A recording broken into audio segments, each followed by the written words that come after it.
बिस्मिल्लाहिर्रहमानिर्रहीम। अस्सलाम वालेकुम स्टूडेंट्स ऑफ 10th क्लास। हमारा एक केमिस्ट्री की क्लास स्टार्ट होती है। चैप्टर नंबर 3 है हमारे पास, periodicity properties of periodic table and periodicity properties. आज का जो हमारा टॉपिक है वो है एटॉमिक साइज। कि एटॉमिक साइज क्या होता है? बिस्मिल्लाहिर्रहमानिर्रहीम। प्री 9th आपका आज का जो टॉपिक है वो है numerical problem, chapter number 3 dynamics हम लोग कर रहे हैं। चैप्टर नंबर 3 से जो रेलिवेंट आपके टॉपिक जो ऑलरेडी आप लोग पढ़ चुके हैं उससे रेलिवेंट न्यूमेरिकल्स आज हम स्टार्ट करेंगे। फर्स्ट न्यूमेरिकल स्टेटमेंट आपके पास है, a force of 20 newton moves a body with an acceleration of 2 metre per second square, what is its mass. मैं ऑलरेडी आप लोगों को जो प्रीवियस चैप्टर्स करवा चुकी हूँ उसमें मैंने आपको एक ईजी जो वे बताया था न्यूमेरिकल प्रॉब्लम्स को अच्छे तरीके से सॉल्व करने के लिए। वो ये है कि सबसे पहले आप होल चैप्टर में जो क्वांटिटीज़ रीड कर चुके हैं, जिनके आपने ऐसे यूनिट सीखे हैं, उन सब की आप प्रैक्टिस करें, उनको आप अपने माइंड में बिठाएं।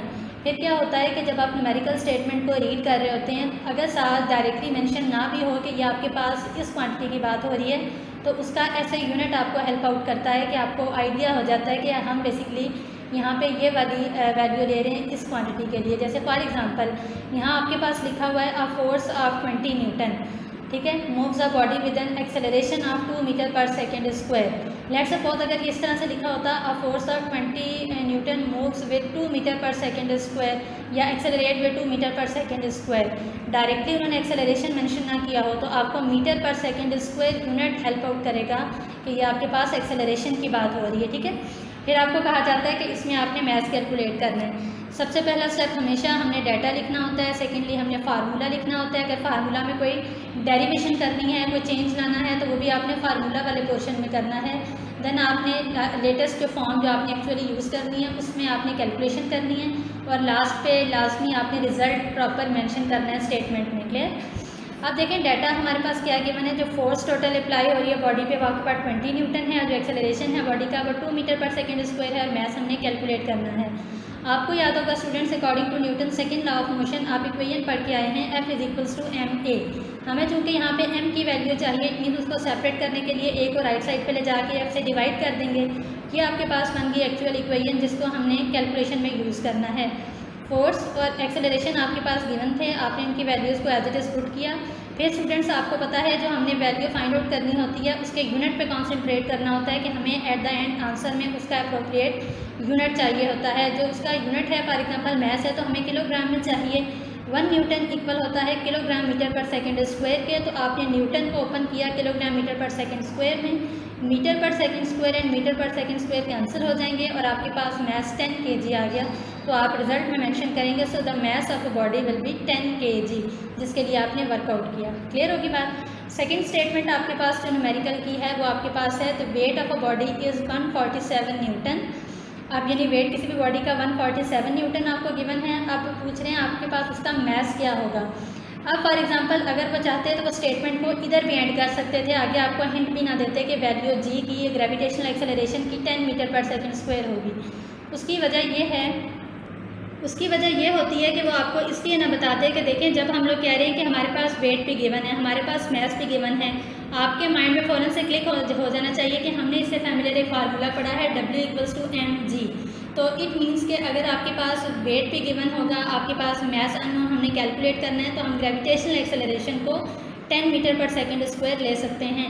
10 मीटर पर सेकेंड स्क्वायर आप लोगों के पास जो बेसिकली वैल्यू होती है वो तब हम लेते हैं जब कोई बॉडी फ्री फॉल कर रही हो। ठीक, ये मैंने ऊपर आपके नोट्स में करेक्शन थी यहाँ पे, ठीक है, यहाँ पे एस आएगा, इसको आप ठीक कर लीजिएगा। 10 मीटर पर सेकेंड स्क्वायर है। फिर आपने फार्मूला यूज़ किया, उसमें से भी हमें m को सेपरेट करना था। कैलकुलेशन उसी तरह से unit Newton kilogram metre per second square के इक्वल होगा, और मैथ आपके पास 14.7 kg आ जाएगा। ठीक हो गया? समझा देने में और प्रैक्टिस करने में बहुत डिफरेंस होता है। मैं आपको यहाँ पे ब्रीफ कर रही हूँ, आपको बता रही हूँ, लेकिन आपने अपने हाथ से इन सब न्यूमेरिकल्स को प्रैक्टिस करना है, तभी ये सब आपको क्लियर होंगे। थर्ड स्टेटमेंट आपके पास है, how much force is needed to prevent a body of mass 10 kg from falling. ठीक है, टोटल हमें कितनी फोर्स बेसिकली रिक्वायर्ड होती है, ज़रूरत होगी कि हम किसी भी बॉडी को रोक सकें जिसका टोटल मास 10 kg है, कि वो गिरने से उसको बचा सकें। तो इट मीन्स कि अब आपको जो गिवन है यहाँ पे वैल्यूज़ वो आपने मेंशन कर देनी है। फोर्स तो नीडेड है, मतलब कि आपने एफ कैलकुलेट करना है, मास आपको 10 kg पता है। आप देखिए मैंने क्या फ्रॉम फॉलिंग, फ्री फॉल बात हो रही है ना, मतलब कोई चीज़ गिरेगी ऊपर से नीचे की तरफ अगर गिर रही है तो इट मीन्स कि उसके अंदर जब वो towards the centre of earth move करेगी तो उसके अंदर जो एक्चुअली एक फैक्टर उसको इफेक्ट करेगा वो ग्रेविटी है। तो इस डाटा में अब आपके पास ग्रेविटी मेंशन नहीं थी, आपने उसमें से जज किया कि हम ग्रेविटी इसमें लेंगे। आपने जी की value 10 metre per second square ले ली। फिर आपको पता है according to newton second law of motion हमने ये बात पढ़ी थी, F इज W होता है। और अगर हम कह सकते हैं F इक्वल है W के, तो W equals to M G आपके पास होगा। हमारे पास ऑलरेडी M की भी वैल्यू है और ग्रेविटी भी हमने ले ली, तो आपके पास टोटल 100 न्यूटन फोर्स आ जाएगी जो हमें रिक्वायर्ड है, जो हमें नीडेड है प्रिवेंट करने के लिए फॉलिंग से उस बॉडी को। क्लियर होगी बात जी। अब जो आपके पास नेक्स्ट स्टेटमेंट है फोर्थ, वो आपके पास है find the acceleration produced by a force of 100 Newton in a mass of 50 kg। आपने एक्सेलरेशन कैलकुलेट करना है। टोटल फोर्स आपको 100 न्यूटन दी गई है और मास आपके पास 50 kg है।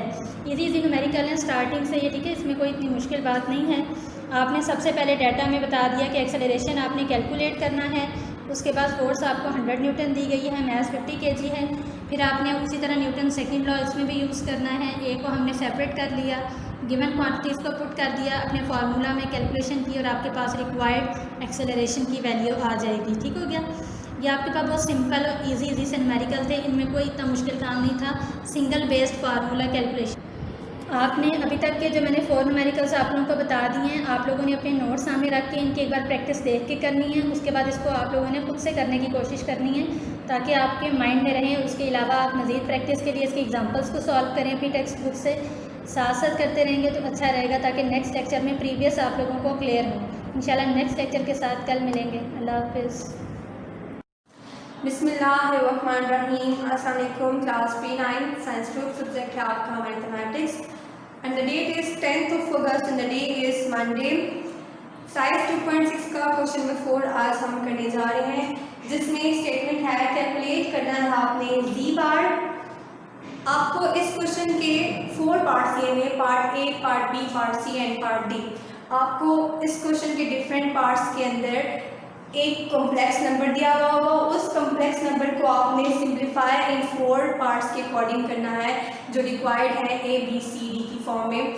ए पार्ट में आपको कॉन्जुगेट लेना है उस कॉम्प्लेक्स नंबर का। बी पार्ट में आपको उसका कॉन्जुगेट लेने के बाद उन दोनों को कॉम्प्लेक्स नंबर की जो रिक्वायर्ड फॉर्म थी कॉन्जुगेट वाली और जो आपके पास गिवन थी क्वेश्चन वाली, उन दोनों को आपने ऐड करना है। थर्ड वाले में आपने उन दोनों को आपस में सेपरेट करना है, कॉम्प्लेक्स नंबर की गिवन फॉर्म को और कॉम्प्लेक्स नंबर की कॉन्जुगेट फॉर्म को। और फोर्थ वन में आपने उन दोनों को आपस में प्रोडक्ट लेना है। तो फर्स्ट ऑफ ऑल आपके पास क्वेश्चन 5 का पार्ट 1 यहाँ पे लिखा हुआ है z equals to minus iota. z जो है वो रिप्रेजेंट करता है कॉम्प्लेक्स नंबर को और कॉम्प्लेक्स नंबर में आपको दिया हुआ है imaginary part which is minus iota. तो इस पे मैं लिखूँ रियल पार्ट मेरे पास कुछ भी नहीं, तो वो 0 होगा, 0 माइनस आयोटा। तो ये आपके पास हुआ complex number. First part solve करें तो a which is z part, तो आपने इसका conjugate technique conjugate of z, तो बोथ साइड पे बार लगाई जाएगी, बार रिप्रेजेंट करती है कॉन्जुगेट को। और कॉन्जुगेट दिया कैसे जाता है कि आपने रियल पार्ट को बिल्कुल इफेक्ट नहीं करना, बल्कि जस्ट इमेजिनरी पार्ट का साइन चेंज करना है। इमेजिनरी पार्ट रिप्रेजेंट करता है आयोटा को, तो आयोटा का साइन चेंज करेंगे तो क्या बन जाएगा, ये प्लस आयोटा, और आपने यहाँ से बार खत्म कर देनी है। तो ये आपके पास आ गया ए पार्ट सॉल्व हो के। बी पार्ट में रिक्वायर्ड है c प्लस सी बार, मतलब आपने इस कॉम्प्लेक्स नंबर को उसे कॉन्जुगेट के साथ ऐड करवाना। तो आप इसमें वैल्यूज पुट कर लें। z की वैल्यू है 0 माइनस आयोटा प्लस का साइन और z बार की वैल्यू है आयोटा। तो माइनस आयोटा जो है वो कैंसिल हो जाएगा प्लस आयोटा के साथ, तो उसमें भी आपके पास आंसर आ जाएगा 0। सो आपने इन दोनों को जब ऐड करवाया तो आपके पास आंसर आया 0। नेक्स्ट आपने क्या करना है, सी पार्ट में z माइनस z बार करना है, मतलब आपने इन दोनों को आपने सब्ट्रैक्ट करना है। सब्ट्रैक्ट करने के लिए भी वैल्यू पुट करें तो z की वैल्यू है माइनस आयोटा, माइनस साइन है, z बार की वैल्यू आयोटा है, तो इनको आप ओपन करें, माइनस आयोटा मिलकर क्या हो जाएंगे माइनस माइनस प्लस, 1 + 1 2 -2 आयोटा। सो z माइनस z बार की वैल्यू आ गई -2 आयोटा। नेक्स्ट जो पार्ट नंबर डी है उसमें आपने इन दोनों को आपस में मल्टीप्लाई करवाना है, c इंटू z बार करना है। तो इसमें आपके पास मल्टीप्लिकेशन होगी, z is iota and z bar is minus iota, तो दोनों को मल्टीप्लाई करें, plus minus iota into iota का square and we know that iota square equals to -1, तो -1 पुट करें, माइनस इंटू -1 तो ये आ जाएगा +1। So +1 is the required answer of the part number D. So हमने चारों पार्ट सॉल्व कर लिए। अब हमने करना है क्वेश्चन नंबर 5 का part number 3।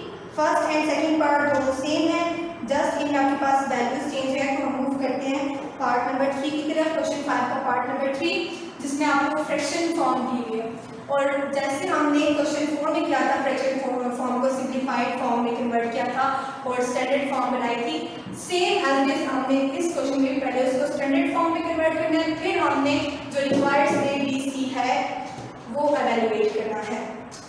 So part number 3 is z equals to 1 plus iota by 1 minus iota. हमें ये बात बताई जा चुकी है कि हमने जब भी हमारे पास कॉम्प्लेक्स नंबर आता है या आपके पास जो रियल एंड इमेजिनरी पार्ट आते हैं फ्रैक्शन फॉर्म में बनाए, तो फ्रैक्शन फॉर्म में इन द डिनोमिनेटर हमने इस इमेजिनरी पार्ट को एलिमिनेट करना होता है। तो उसको एलिमिनेट करने के लिए हम कॉन्जुगेट के साथ मल्टीप्लाई करवाते हैं both numerator as well as denominator को, तो हमने यहाँ पे भी ये यूज करना है। First of all z equals to 1 plus iota by 1 minus iota, and 1 minus iota का कॉन्जुगेट क्या होता है 1 प्लस आयोटा, तो उसके साथ हमने विद द न्यूमरेटर मल्टीप्लाई करवाया as well as with the denominator. अब इनको सॉल्व करें, 1 प्लस आयोटा का होल स्क्वायर हो जाएगा क्योंकि ये 2 टाइम्स है, नीचे आपके पास आ जाएगा a minus b into a plus b equals to a का स्क्वायर माइनस b का स्क्वायर।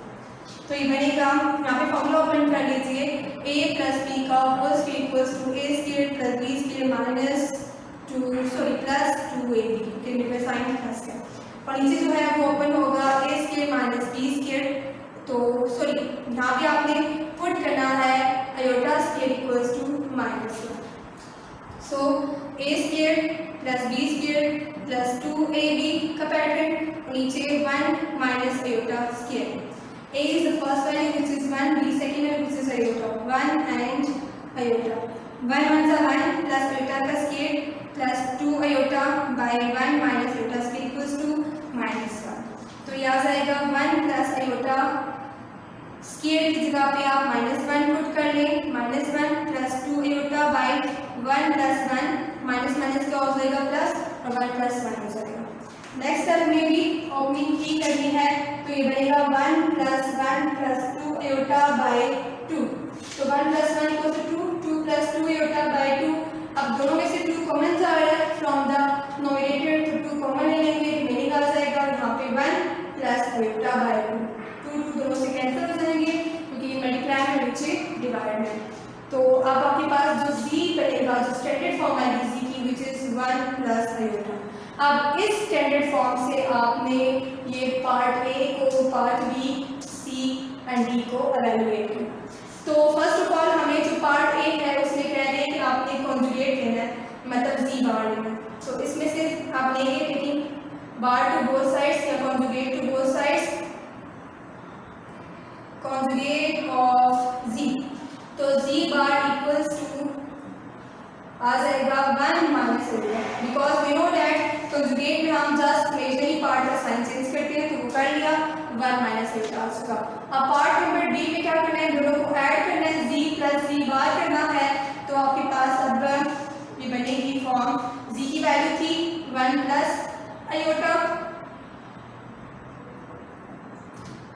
और आगे साइन प्लस का, और जी बार की वैल्यू है 1 माइनस आयोटा, तो minus iota plus iota cancel हो जाएंगे और 1 प्लस 1 सॉल्व होके 2, सो सो z प्लस z बार की वैल्यू आ जाती है 2। इस तरह से पार्ट नंबर डी भी सॉल्व हो जाता है। नाउ मूव करते हैं पार्ट नंबर डी एंड सी की तरफ। सी पार्ट में आपने उन दोनों को सब्ट्रैक्ट करना है, डिफरेंस निकालना है आपने। z minus z bar equals to z की वैल्यू थी 1 प्लस आयोटा माइनस का साइन, आगे ब्रैकेट यूज करेंगे because minus sign sign change करता है। z बार की वैल्यू आ चुकी है 1 माइनस आयोटा। दोनों को ओपन करें, minus one minus minus plus iota, तो 1 प्लस में है ये माइनस में कैंसिल हो जाएंगे, 1 iota in plus iota 2 iota हो जाएगा। सो z माइनस z बार की वैल्यू भी हमने फाइंड आउट कर ली। लास्ट जो है वो पार्ट नंबर डी में हमने इन दोनों को आपस में मल्टीप्लाई करना है, z इंटू z बार करना है या कॉन्जुगेट ऑफ z करना है। तो z की वैल्यू थी 1 प्लस आयोटा इंटू z बार की वैल्यू 1 माइनस आयोटा। तो ये फॉर्म में लिया है a plus b into a minus b which is equal to a square minus b square. a is 1 b is iota, तो 1 का स्क्वायर माइनस आयोटा का square iota square. यहाँ पे पुट कर लें आयोटा स्क्वायर की जगह पे -1, तो 1 minus into -1 1 minus minus plus 1। So 2 is the required answer of z into z बार। इस तरह से क्वेश्चन 5 के पार्ट नंबर 3 को भी हमने सॉल्व कर लिया। लास्ट है पार्ट नंबर 4, इसमें भी आपको फ्रैक्शन फॉर्म दी गई और फ्रैक्शन फॉर्म को लेके ही आपने फर्स्ट ऑफ ऑल कन्वर्ट करना है स्टैंडर्ड फॉर्म में, फिर उस स्टैंडर्ड फॉर्म से आपने A B C D parts को सॉल्व करना है। तो क्वेश्चन नंबर 4,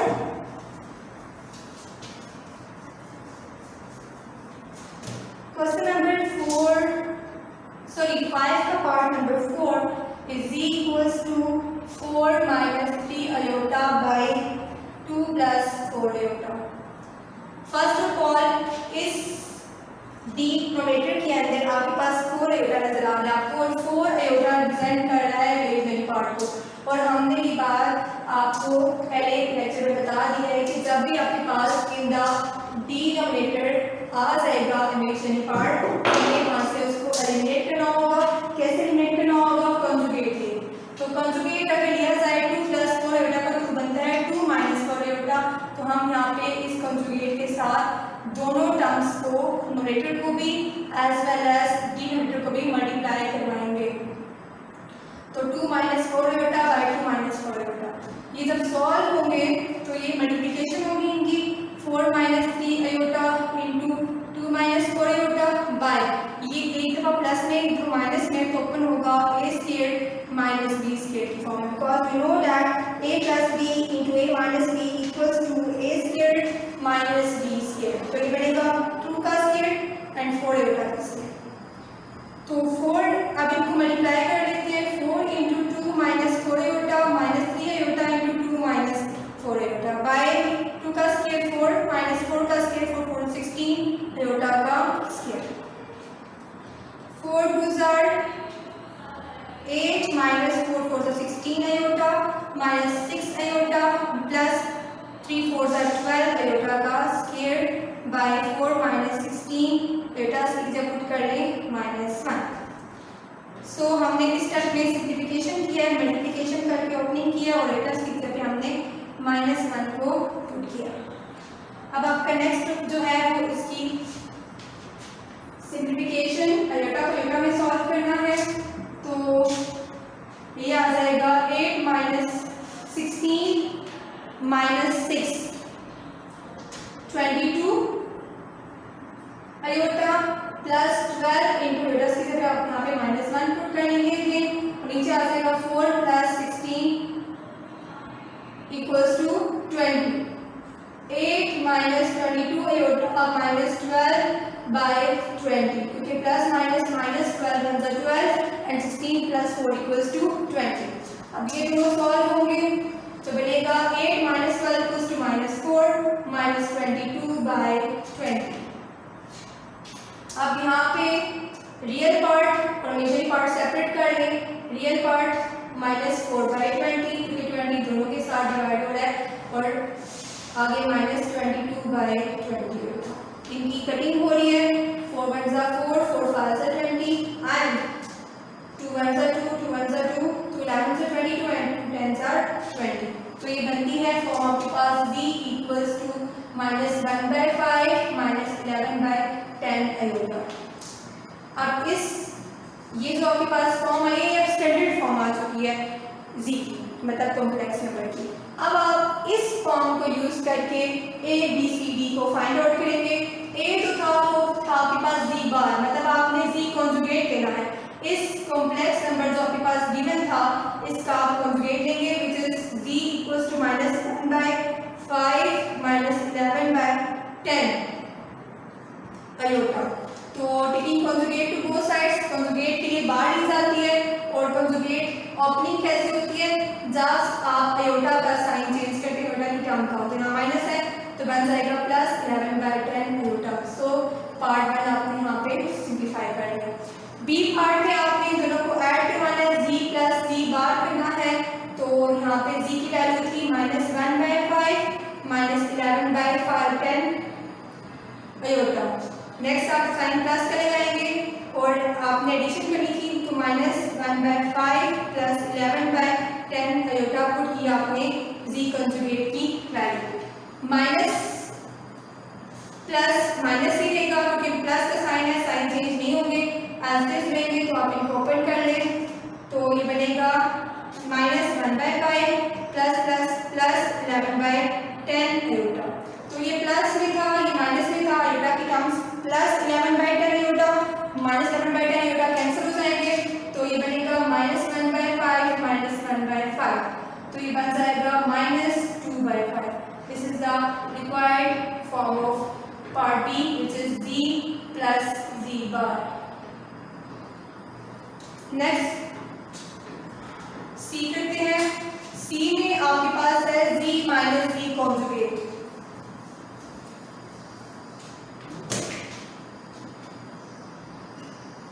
सी पार्ट है z माइनस z कॉन्जुगेट, तो आपने इनको सब्ट्रैक्ट करना है। पहले आपने ऐड करवाया था तो z की वैल्यू थी आपके पास z minus z conjugate equals to -1/5 -11/10 iota with the sign of minus. अब माइनस साइन अंदर साइन चेंज होगी, ब्रैकेट में पुट करें z कॉन्जुगेट की वैल्यू को। z कॉन्जुगेट की वैल्यू है -1/5 + 11/10 आयोटा। ओपन कर लें इनको, -1/5 -11/10 iota minus minus plus 1/5 -11/10 iota. अब साइन चेंज हो गए दोनों टर्म्स के, ये -1/5 + 1/5 से कैंसिल और ये -11/10 आयोटा -1/10 आयोटा में सॉल्व होगा तो ये बन जाएगा -11 में ऐड होगा तो बनेगा 22/10 iota. This is the required answer. Last part है इसका डी पार्ट में आपने करनी है इनकी मल्टीप्लिकेशन।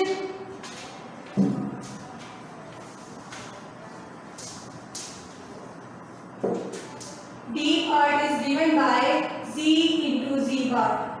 z की वैल्यू थी -1/5 -11/10 आयोटा इनटू आपके पास z बार की जो वैल्यू थी z कॉन्जुगेट की -1/5 + 11/10 आयोटा थी।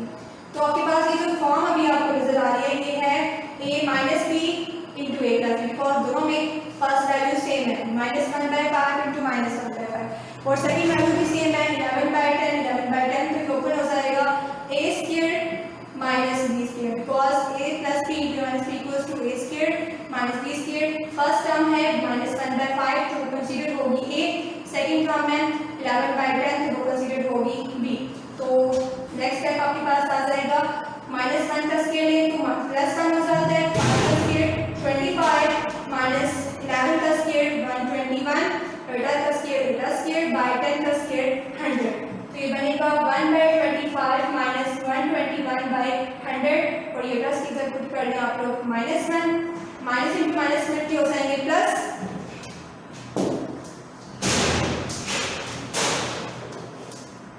तो ये बनेगा आपके पास 1/25 + 121/100।